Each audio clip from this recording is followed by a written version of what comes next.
Hey guys, എത്ര വേഗമല്ല നമ്മുടെ exam time ഇവിടം വരെ എത്തിയത്. ഞാനൊക്കെ ഇതുവരെയായിട്ട് ഒന്നും പഠിക്കാൻ തുടങ്ങിയിട്ടില്ല. അപ്പോൾ എനിക്കും അറിയാം നിങ്ങളൊന്നും പഠിക്കാൻ തുടങ്ങിയിട്ടില്ലെന്ന്. അപ്പോൾ പഠിക്കാത്ത നിങ്ങൾക്ക് വേണ്ടിയുള്ള 8 ജാപ്പനീസ് ടിപ്സുമായിട്ടാണ് ഞാൻ ഇന്ന് വന്നിട്ടുള്ളത്.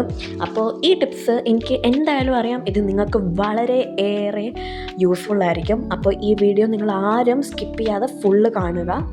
അപ്പോൾ നിങ്ങൾ ആദ്യമായിട്ടാണ് എൻ്റെ ചാനലിൽ നിന്ന് വീഡിയോ കാണുന്നതെങ്കിൽ ഒന്ന് സബ്സ്ക്രൈബ് ചെയ്ത് സപ്പോർട്ട് ചെയ്യണേ. കൂടി അതിൻ്റെ അടുത്തുള്ള ബെല്ലൈക്കൺ കൂടി നിൽക്കാൻ മറക്കരുത് കേട്ടോ. അപ്പോൾ അധികം വേഗത്തിൽ നമുക്ക് നമ്മുടെ വീഡിയോയിലോട്ട് കിടക്കാം. അപ്പോൾ ആദ്യത്തെ തന്നെ നമ്മുടെ ടിപ്പാണ് ക്യാൻസൺ 1% റൂൾ.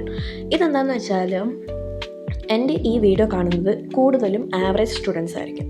അവർ ഒരു ദിവസം പഠിക്കുന്നത് ഒന്നെങ്കിൽ അരമണിക്കൂറോ അല്ലെങ്കിൽ 1 മണിക്കൂറോ ആയിരിക്കാം. അപ്പോൾ നമുക്ക് അരമണിക്കൂർ പഠിക്കുന്ന കുട്ടീനെ ടോപ്പേഴ്സ് പഠിക്കുന്ന പോലെ 4-5 മണിക്കൂർ പഠിക്കാൻ വേണ്ടി ഒറ്റയടിക്ക് അവരുടെ ബ്രെയിന് അക്സെപ്റ്റ് ചെയ്യാൻ പറ്റത്തില്ല. അപ്പോൾ അവർക്ക് വേണ്ടിയുള്ള ഒരു ടിപ്പാണ് ഇത്.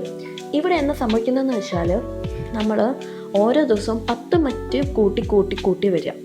ഇപ്പോൾ നമ്മൾ മൺഡേയിൽ അരമണിക്കൂറാണ് പഠിച്ചെങ്കിൽ ട്യൂസ്ഡേയിൽ നമ്മൾ 40 മിനിറ്റ് പഠിക്കാം. അടുത്ത ദിവസം അത് 50 മിനിറ്റ് ആക്കാം. അടുത്ത ദിവസം അത് 1 മണിക്കൂറാക്കുക. അങ്ങനെ 10 മിനിറ്റ് കൂട്ടി നമ്മുടെ പഠിക്കുന്നതിൻ്റെ ഡ്യൂറേഷൻ കൂട്ടുന്നതിനാണ് ഈ ഒരു റൂള് നമുക്ക് യൂസ്ഫുൾ ആവുന്നത്.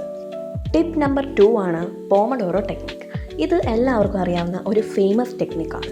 അപ്പോൾ ഇതിനെക്കുറിച്ച് ഞാനങ്ങനെ അധികം പറയുന്നില്ല. ഇതെന്താണെന്ന് വെച്ചാൽ ആദ്യം നമ്മൾ 2 മണിക്കൂർ പഠിക്കാൻ വേണ്ടി വിചാരിക്കുകയാണ്. അപ്പോൾ നമ്മൾ ഒറ്റയടിക്ക് നിന്ന് മുഴുവനും കൂടെ പഠിച്ചാൽ നമ്മുടെ തലയിൽ ഒന്നും കയറാൻ പോകുന്നില്ല. അപ്പോൾ നമ്മളത് ഈസി ആയിട്ട് പഠിക്കാൻ വേണ്ടിയുള്ള ടെക്നിക്കാണ് ഇത്. ഇതെന്താ ചെയ്യേണ്ടതെന്ന് വെച്ചാൽ ഏറ്റവും ആദ്യം ഒരു 25 മിനിറ്റ് പഠിക്കാം, പിന്നെ ഒരു 5 മിനിറ്റ് റെസ്റ്റ് എടുക്കാം. 25 മിനിറ്റ് പഠിക്കുന്ന സമയത്ത് നമ്മൾ ഫുൾ കോൺസെൻട്രേഷനോടെ പഠിക്കാം. ബാക്കിയുള്ള 5 മിനിറ്റ് റെസ്റ്റ് എടുക്കുന്ന സമയത്ത് നമ്മൾ മൊബൈൽ കാണാനോ TV കാണാനോ ഒരിക്കലും പോകരുത്. ആ സമയത്ത് നമുക്ക് ടോയ്ലറ്റിൽ പോകാനും അതേപോലെ തന്നെ വെള്ളം കുടിക്കാനുള്ള ഒരു ഷോർട്ട് ബ്രേക്കാണത്.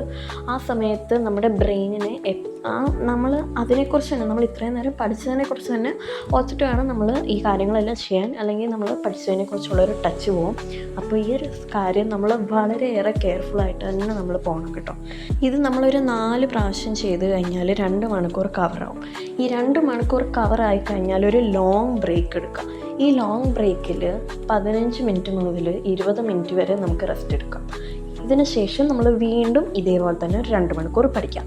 അപ്പോൾ നമുക്ക് കറക്റ്റ് 4 മണിക്കൂർ പഠിക്കാൻ പറ്റും.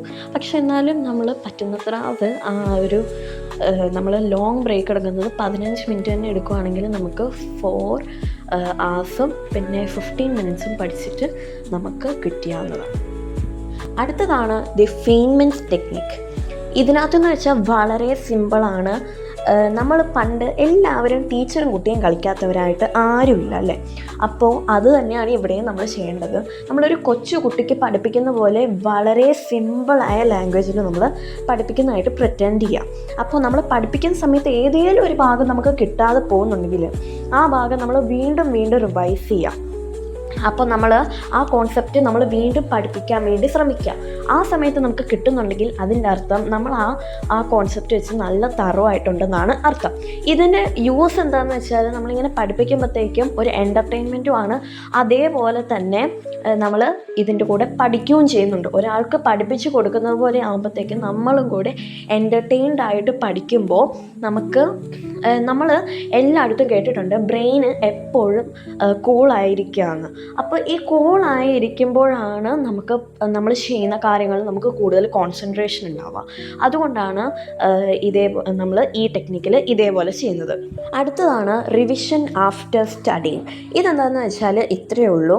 ആവറേജ് കുട്ടികൾ ചെയ്യുന്നത് എന്താണെന്ന് വെച്ചാൽ അവർ വീണ്ടും അവർ പഠിക്കുന്ന കാര്യങ്ങൾ വായിച്ചുകൊണ്ടേയിരിക്കും. അതിനുശേഷം അത് അവർ നന്നായിട്ട് തറവായിട്ടുണ്ടോ എന്ന് നോക്കില്ല. പക്ഷേ എന്നാലും ടോപ്പേഴ്സും ഇത് തന്നെയാണ് ചെയ്യുന്നത്. നന്നായിട്ട് വായിക്കും. പക്ഷേ എന്നാലും അവരതിന് ശേഷം അവരുടെ ബുക്ക് അടച്ചു വെച്ചിട്ട് അവർ അത് ജസ്റ്റ് ഒന്ന് മനസ്സിൽ ഓർത്ത് നോക്കുമോ അല്ലെങ്കിൽ അവർ ജസ്റ്റ് ഒന്ന് പറയുകയോ ചെയ്യും. അപ്പോൾ ഇവിടെ നടക്കുന്നത് എന്താണെന്ന് വെച്ചാൽ അവർക്ക് മനസ്സിലാവും ആ ഒരു കോൺസെപ്റ്റിൽ അവർ നന്നായിട്ട് പഠിച്ചോ ഇല്ലയോ എന്ന്. പക്ഷേ എന്നാലും വെറുതെ വായിച്ചുകൊണ്ടേ ഇരുന്നാൽ അത് തറവായിട്ടുണ്ടോ ഇല്ലയോ എന്ന് നമുക്ക് മനസ്സിലാവില്ല. അപ്പോൾ ഇതാണ് ഈ ഒരു ടിപ്പ്. അടുത്തതാണ് ഡീപ്പ് കോൺസെൻട്രേഷൻ. ഇവിടെ എന്താ സംഭവിക്കുന്നതെന്ന് വെച്ചാൽ നമ്മൾ പഠിക്കുന്ന സമയത്ത് ഒരു തരത്തിലുള്ള ഡിസ്ട്രാക്ഷൻസും നമുക്ക് ഒരിക്കലും പാടില്ല. അപ്പോൾ അതാണ് ഈ ഒരു ഡീപ്പ് കോൺസെൻട്രേഷൻ്റെ അർത്ഥം. അടുത്ത ടിപ്പാണ് ദ റൂൾ ഓഫ് 3. നമ്മുടെ ഈ ബ്രെയിനിന് ഒരു ദിവസം പഠിക്കാൻ വേണ്ടിയുള്ളതിൻ്റെയൊക്കെ ഒരു ലിമിറ്റുണ്ട്. അപ്പോൾ ആ ലിമിറ്റ് അനുസരിച്ച് വേണം നമ്മൾ പഠിക്കാൻ. അപ്പോൾ ആ ലിമിറ്റാണ് എന്താണെന്നാണ് ഞാൻ ഇനി പറയാൻ പോകുന്നത്. രാവിലെ എന്ന് വെച്ചാൽ നമ്മുടെ ബ്രെയിൻ നല്ല ഫ്രഷ് ആയിട്ടുണ്ടായിരിക്കും. അപ്പോൾ ആ സമയത്ത് ഇച്ചിരി ഡിഫിക്കൾട്ടായിട്ടുള്ളൊരു സബ്ജക്റ്റ് പഠിക്കാം. അതിനുശേഷം ഉച്ചയാകുമ്പോഴത്തേക്ക് ഇച്ചിരി ഒരു മീഡിയം ഡിഫിക്കൾട്ടായിട്ടുള്ള ഒരു സബ്ജക്റ്റ് എടുക്കാം. അതിനുശേഷം വൈകുന്നേരം അല്ലെങ്കിൽ രാത്രിയൊക്കെ ആകുമ്പോഴത്തേക്കും ഒരു സിമ്പിളായിട്ടുള്ളൊരു സബ്ജക്റ്റോ അല്ലെങ്കിൽ നമുക്ക് ഇഷ്ടമുള്ള എന്താണെന്ന് വെച്ചാൽ പഠിച്ചോളുക. അതാണ് നമ്മൾ പഠിക്കുന്നതിനും ഒക്കെ അതിൻ്റേതായ ഒരു റൂളുണ്ട്. അപ്പോൾ ഈ റൂള് വെച്ച് നമ്മൾ പഠിക്കുവാണെങ്കിൽ നമുക്ക് കൂടുതലും പഠിക്കാൻ സാധിക്കും. അടുത്തതാണ് AI പവേർഡ് സ്റ്റഡി. ജപ്പാനിലെ കുട്ടികൾക്ക് AI ഉപയോഗിച്ച് എങ്ങനെയാണ് പഠിക്കേണ്ടതെന്ന് അറിയാം. പക്ഷെ നമ്മുടെ കയ്യിൽ എന്താണ് ചെയ്യുക, മൊബൈൽ കിട്ടിക്കഴിഞ്ഞാൽ നമ്മൾ വേറെ എന്തെങ്കിലും റീൽസ് കാണുമോ അല്ലെങ്കിൽ ഷോർട്സ് കാണുമോ എന്താണെന്ന് വെച്ചാൽ നമ്മൾ ചെയ്യും. പക്ഷേ ജപ്പാനിലെ കുട്ടികൾ അങ്ങനെയല്ല. അപ്പോൾ അവരെ അനുകരിച്ച് വേണം നമ്മളും ചെയ്യാൻ. അപ്പോൾ ഇവിടെ എന്താ സംഭവിക്കുന്നതെന്ന് വെച്ചാൽ ഓരോരോ ചെറിയ ചെറിയ ഡൗട്ട്സോ അതല്ലെങ്കിൽ വലിയ വലിയ ഡൗട്ട്സോ ആവാം. ആ ഡൗട്ട്സ് നമ്മൾ ഇന്ത്യൻ കുട്ടികളാണെങ്കിൽ എന്താ ചെയ്യുക, അത് നമ്മൾ ബുക്കിൽ തപ്പിക്കൊണ്ടിരിക്കുക, അതിൻ്റെ ഉത്തരം എന്താണെന്ന് നമ്മളിങ്ങനെ റിസേർച്ച് ചെയ്തുകൊണ്ടിരിക്കും. പക്ഷേ എന്നാലും ജപ്പാനിലെ കുട്ടികൾ എന്താണ് ചെയ്യുന്നത്, അവർക്കെന്ന് വെച്ചാൽ ടൈം വളരെ വാല്യുബിളാണ്. നമുക്കും വാല്യുബിളാണ്, പക്ഷെ എന്നാലും നമുക്ക് അതിൻ്റെ വില അറിയത്തില്ല. അവസാനത്തെ ടിപ്പാണ് പ്ലാനിങ്. എല്ലാ കുട്ടികളും പരീക്ഷയ്ക്ക് മുന്നേ ഉള്ള ദിവസങ്ങളിൽ ഇന്ന ദിവസം എന്താണ് പഠിക്കേണ്ടത് എന്ന് എല്ലാവരും പ്ലാൻ ചെയ്ത് വെക്കേണ്ടതായിട്ടുണ്ട്. അപ്പോൾ ഇത് ടോപ്പേഴ്സ് ഫ്രീക്വൻ്റ്ലി എല്ലാ ദിവസങ്ങളും ചെയ്യാറുള്ളതാണ്. അപ്പോൾ ഇത് എല്ലാ ആവറേജ് സ്റ്റുഡൻസും, ചില ആവറേജ് സ്റ്റുഡൻസും ചെയ്യാറുണ്ട്. പക്ഷേ എല്ലാ ആവറേജ് സ്റ്റുഡൻസും ചെയ്താൽ എല്ലാവർക്കും ടോപ്പേഴ്സ് ആവാൻ പറ്റും.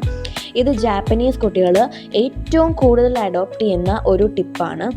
ഇത് നമ്മളെ ടൈം മാനേജ് ചെയ്യാൻ വേണ്ടി വളരെയേറെ ഹെൽപ്പ് ചെയ്യുന്നുണ്ട്. ടൈം മാനേജ്മെൻറ്റ് എന്ന് വെച്ചാൽ വളരെ ഏറെ നല്ല ഒരു അഡ്വാൻറ്റേജ് ആണ്. അപ്പോൾ നിങ്ങൾക്ക് എല്ലാവർക്കും ജാപ്പനീസ് കുട്ടികൾ അഡോപ്റ്റ് ചെയ്യുന്ന ഏറ്റവും ടോപ്പ് 8 ടിപ്സ് നിങ്ങൾക്കറിയാം. ഇത് വെറുതെ കേൾക്കുക മാത്രമല്ല, നിങ്ങൾ പ്രാക്ടീസും കൂടെ ചെയ്താൽ മാത്രമേ ഇതിൻ്റെ കൂടെ നിങ്ങൾക്ക് കിട്ടുള്ളൂ. അപ്പോൾ ഇത്രേ ഉള്ളൂ എനിക്ക് പറയാൻ വേണ്ടി. എൻ്റെ വീഡിയോ ഇഷ്ടപ്പെട്ടാൽ ലൈക്ക് ചെയ്യുക, ഷെയർ ചെയ്യുക, കമൻറ്റ് ചെയ്യുക. പുതിയ വീഡിയോയിൽ നമുക്ക് വീണ്ടും കാണാം. ബൈ.